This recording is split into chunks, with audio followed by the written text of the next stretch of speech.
So this is part 2 on our wrap up of Where is Mystery Babylon, addressing some of the emails and some of the comments. If you're looking at this, I wrote part 2 in orange in the upper right, so you can kind of keep your place and see where we are at.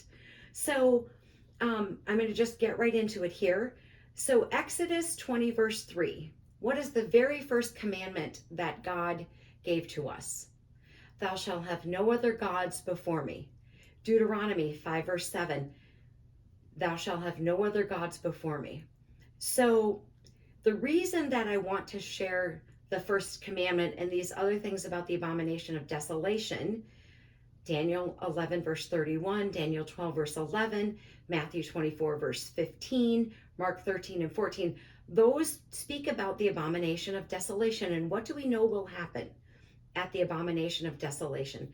That somebody sits in the temple and declares himself to be God. And if there is to be no other gods other than the Creator God, then when it speaks about that Babylon is the mother of whores and earth's abominations, and believe me, the United States, we have plenty of things that we worship. We worship sports, we worship celebrities, we worship money, we worship cars, we worship clothing. We have so many things that we worship.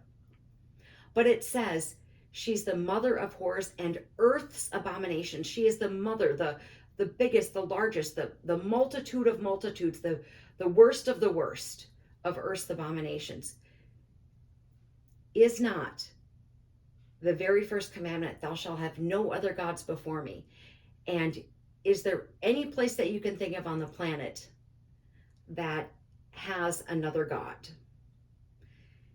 If the U.S.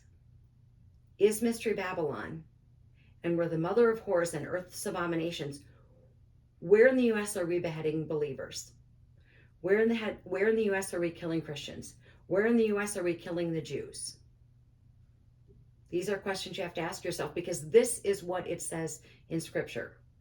It says in Revelation 17 verse 6 that she's drunk with the blood of saints. Again, so where in the U.S. are we beheading believers? Where are we killing the saints?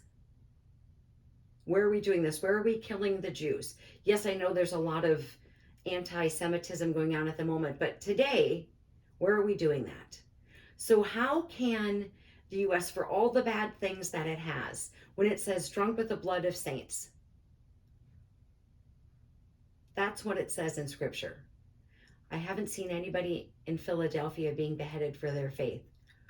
I haven't seen anybody in Nashville, in Denver. I haven't seen anybody so far beheaded for their faith.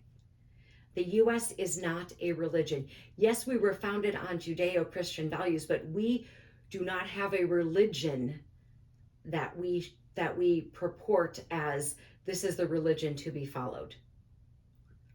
And if you still believe that the U.S. is Mystery Babylon, then you need to follow Jeremiah 51:6, which says to leave Babylon.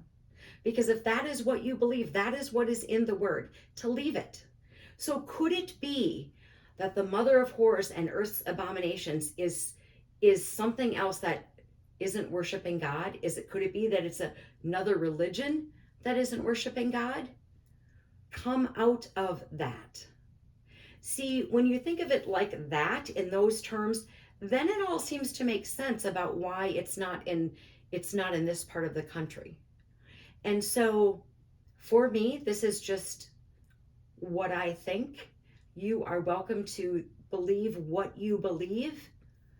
But if your premise doesn't fit all of those things, is it really that? Is the U.S. really the mother of whores and earth's abominations? Really? Is it really that? Are we killing all the believers down in Topeka? Like, are they all being guillotined? Is that what we're doing? Is the U.S. drunk with the blood of the saints? Really? See, it has to fit all of it. It can't just fit some. I'm not saying we don't have other gods that we put before gods. I'm not saying we're not idol worshipers. But we're not beheading believers. We're not killing the Jews. And it has to fit all of that to have it make sense. So, coming up here, I've got 3 days of something that is non-canonized, and then we're going to get to the end time players. So, Armor up, we write it, Dawn. May God bless you as always. Have a great day.